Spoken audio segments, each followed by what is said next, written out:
Shalom, selamat malam.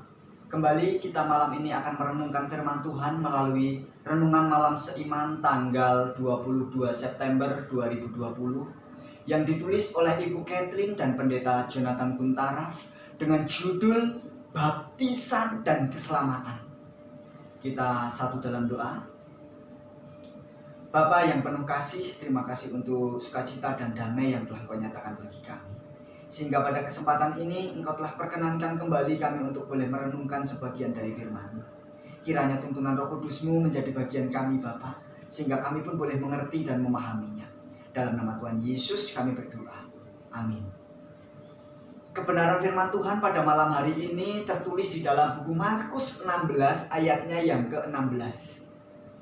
Markus 16 ayat 16 mengatakan, siapa yang percaya dan dibaptis akan diselamatkan.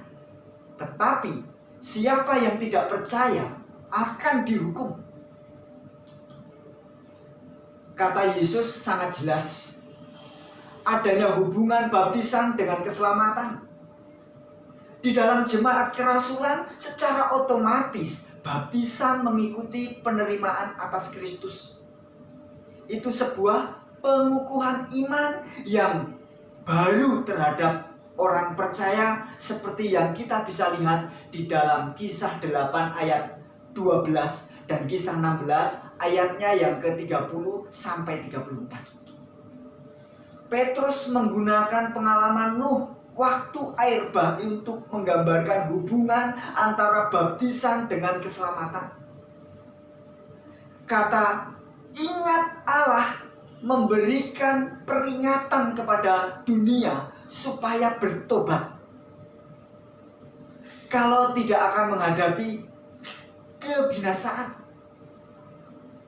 Hanya 8 orang yang percaya dan masuk ke dalam bahtera sehingga diselamatkan oleh air bah itu. Kemudian Petrus berkata dalam 1 Petrus 3 ayatnya yang ke-21. Juga kamu sekarang diselamatkan oleh kiasannya, yaitu baptisan. Maksudnya bukan untuk membersihkan kenajisan jasmani, melainkan untuk memohonkan hati nurani yang baik kepada Allah oleh kebangkitan Yesus Kristus. Petrus menerangkan bahwa kita diselamatkan oleh baptisan sebagaimana juga Nuh dan keluarganya diselamatkan menjadi efektif oleh air. Sudah tentu Tuhan yang menyelamatkan Nuh, bukan air bah. Menurut analoginya, darah Kristuslah bukan baptisan yang menghapus dosa dari dalam diri orang percaya. Tetapi baptisan seperti Nuh penuh penurutan kepada Tuhan hingga Tuhan menyelamatkannya. Demikian juga apabila manusia melalui kuasa Allah memberikan jawaban, maka keselamatan yang disediakan oleh kematian dan kebangkitan Yesus Kristus menjadi efektif. Walaupun bagaimana pentingnya baptisan dalam hubungannya dengan keselamatan, tetapi bukanlah jaminan keselamatan. Paulus menganggap pengalaman bangsa Israel yang keluar dari Mesir sebagai sebuah lambang yang menggambarkan baptisan. Dalam 1 Korintus 10 ayat 1-4 mengatakan, aku mau supaya kamu mengetahui, saudara-saudara, bahwa nenek moyang kita semua berada di bawah perlindungan awan dan bahwa mereka semua telah melintasi laut. Untuk menjadi pengikut Musa, mereka semua telah dibaptis dalam awan dan dalam laut. Mereka semua akan makan makanan rohani yang sama dan mereka semua meminum minuman rohani yang sama. Sebab mereka minum dari batu karang rohani yang mengikuti mereka. Dan batu karang itu ialah Kristus. Diselamkan di dalam air, awan di atas dan air di kiri kanan. Secara simbolis bangsa Israel dibaptiskan ketika melewati Laut Merah.